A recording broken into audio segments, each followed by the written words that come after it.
135,000 of them in this city where we meet tonight.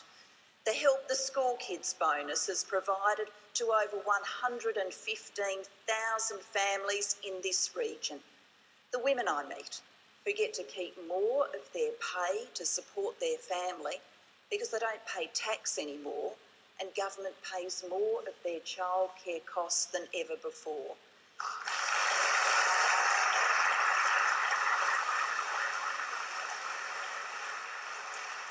Friends, they are among the 565,000 taxpayers who live here, who received a tax cut last year, and the 60,000 families who received extra help with childcare. The fact the upgraded Nepean Hospital is now seeing patients in facilities we funded with $130 million. The GP clinics at Blacktown and Liverpool. The millions of people here who can bulk bill because of Medicare, and through the hundreds of millions of dollars in extra health funding now flowing here, they are experiencing new services. I take delight in these improvements because I want to make sure that areas like Sydney's West and the people who live and work here get a fairer share of what you create.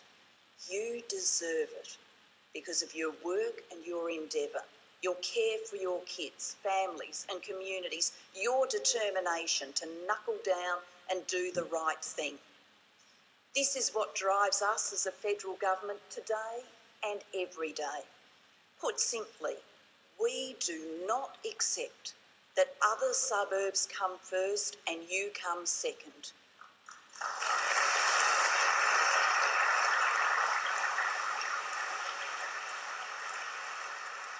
We don't accept that other suburbs need broadband more than these suburbs. We don't accept that hospitals in other suburbs should be better class than the hospitals here. We and great teachers, and that somehow you don't. We don't accept that you should feel less safe or have less opportunity or worse infrastructure than other parts of this city or our nation. Look around by one of the greatest Labor governments, the government of Neville Wran.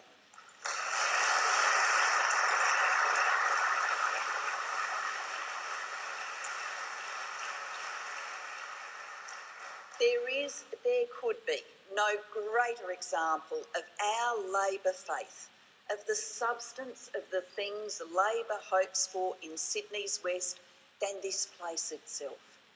This is more than a home of higher learning, though it's certainly that. It is a factory for suburban opportunity, the University of Western Sydney. Look around and what you see is your dreams for a better life, most of all for your children, fulfilled by a practical yet visionary Labor plan for change. Your future, our purpose then. Your future, our purpose now.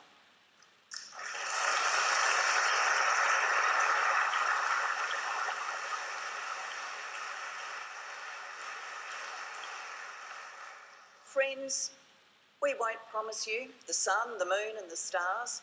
We won't fill every pothole or catch every crook. But I am determined to deliver 5 things to make your life easier and improve your future. We will support your job and put Aussie workers first.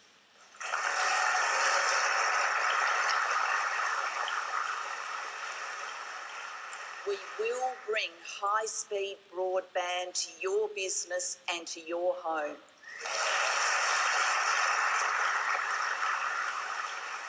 We will get your children a world-leading education.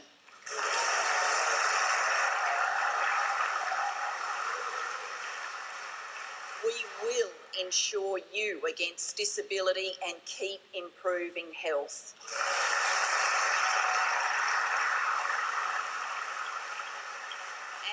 We will manage the pressures of modern family life and modern society.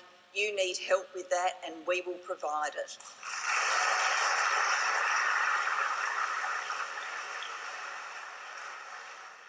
Let's talk frankly about how we are going to do these 5 things. First, jobs beyond the mining boom. You rightly worry, no more mining boom means Australia is bust. So first, the good news.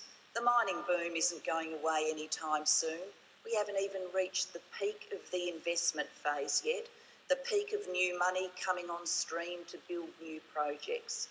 Even when we pass that peak, the projects built will be extracting minerals, ore, oil and gas for decades to come. But not all the news is good. Because of the mining boom, because unlike the rest of the developed world, we came out of the global financial crisis strong, with low inflation, low unemployment, low interest rates, AAA rated and growing, our Australian dollar is strong, and it's going to stay that way. That's good news if you're going overseas or you are buying goods imported from overseas. Our strong dollar makes it cheaper. It helps keep inflation down. But it's bad news if you are manufacturing or trying to export services.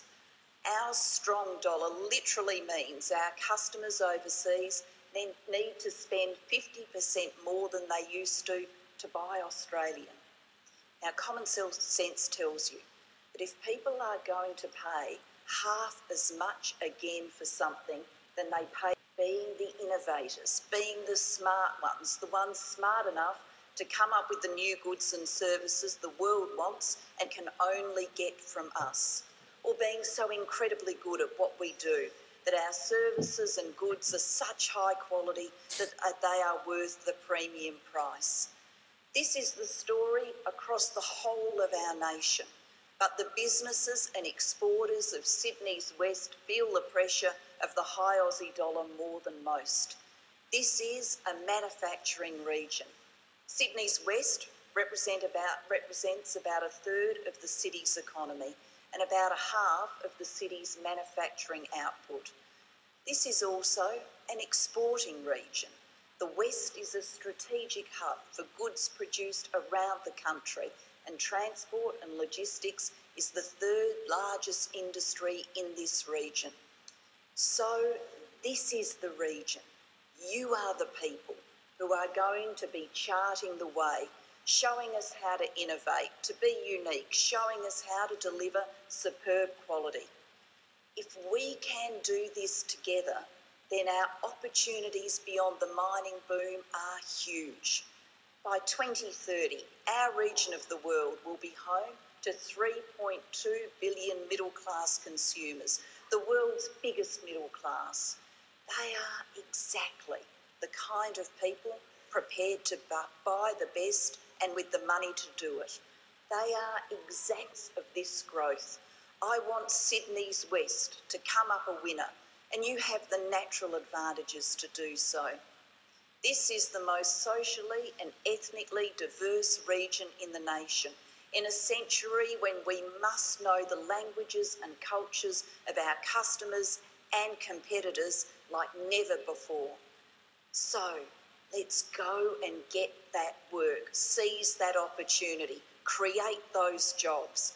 I have a plan to make sure we do, a plan for Australian jobs that will deliver benefits which will be felt here every day.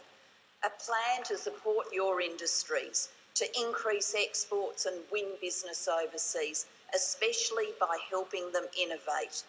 A plan to back your firms to win more work at home, to take the opportunity that comes from big mining projects to create blue-collar jobs, especially in manufacturing and right here.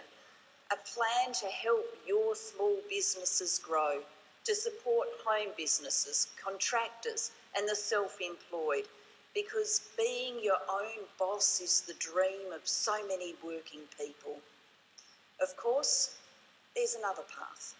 That's cutting wages so hard you counteract the effect of the high dollar. That would mean cutting wages by almost a third. Doing that would require work choices, or maybe something even worse. Wants to take us down that path.